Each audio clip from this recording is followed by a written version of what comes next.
Good morning. You remember I told you about Thomas Dambo, a Danish artist who found an idea of building enormous trolls out in the middle of nature using recycled wood, old wooden pallets that you might find there in the trash, the junkyard. Um, and he'd use all the kinds of recycled materials to build these really lovely looking creatures that were big enough for children to climb on. He first built his first one in 2014 down in Puerto Rico. It was known as Hector the Protector. You remember I told you he was throwing stones, is what it looked like, to ward off the enemies who might be coming. But after it was damaged by Hurricane Maria, and because of the state of the world at that time, he decided to come back and build Hector with a light. He was still the protector, but now he was helping to show people the way. And so he got into this thing. He started building all kinds of trolls. People would commission him for public art, and everywhere from China to Australia, from Maine to Miami. But also in 2018, it was the town of Breckenridge in Colorado, for the Breckenridge Art Festival, that he was commissioned to build a big troll. Well, he found a place out in nature, and there he went and got these recycled materials, these old wooden pallets.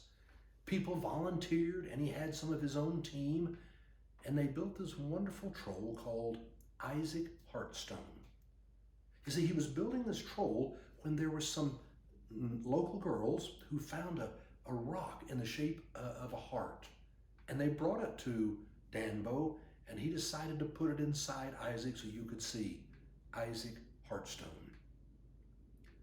Well, it went over big. I mean, it began to attract people. Not only a few, but we're talking thousands and then tens of thousands of people. It was built behind a neighborhood out in a hiking trail, but there were so many people looking for it. They were coming through the neighborhood and out in the trails. And soon there were many people in Breckenridge who did not like this public art. They felt they were losing their privacy, and there were so many people out in nature. And the people kept coming. There were some people who loved it. It was all over social media. But when it came to November of 2018, the town council started getting worried. In winter, now it's already starting to snow. What a liability this is going to be with people coming out here.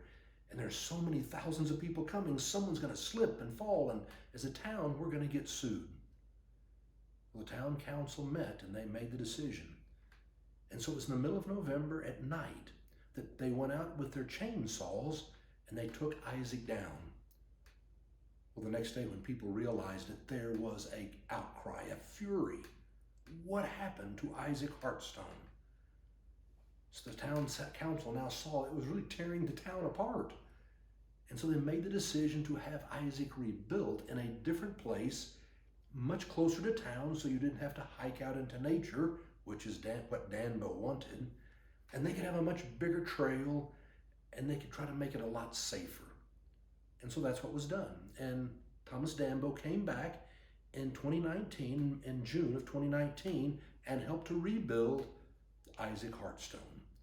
And it is there to this day. It just so happens that tomorrow, Marcia and I, along with Kelly and Andy and the grandkids, we're going over to Breckenridge so we can go find Isaac Heartstone.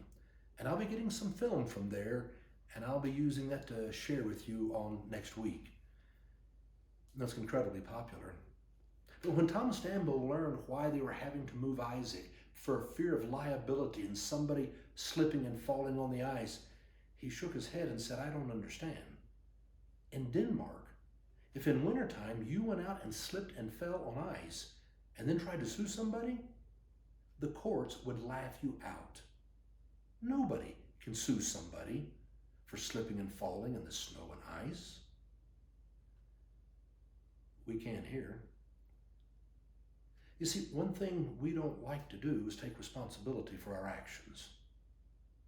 And yet the truth of the matter is, you and I are so blessed to live in a free country. Wendy and I have been talking about freedom all week long, that you and I have the gift of freedom, but having that gift of freedom means you and I have to take responsibility for the things we choose to do, our actions. Remember in Galatians, it was said, "My friends, you were chosen to be free. So don't use your freedom as an excuse to do anything you want. Use it as an opportunity to serve each other with love." You have the opportunity to serve one another with love because you are free. So this 4th of July, celebrate that freedom and celebrate the freedom that God has given to you. And use that freedom to serve and to love one another. You have the power to share God's love and bring hope in the world. Have a happy 4th of July.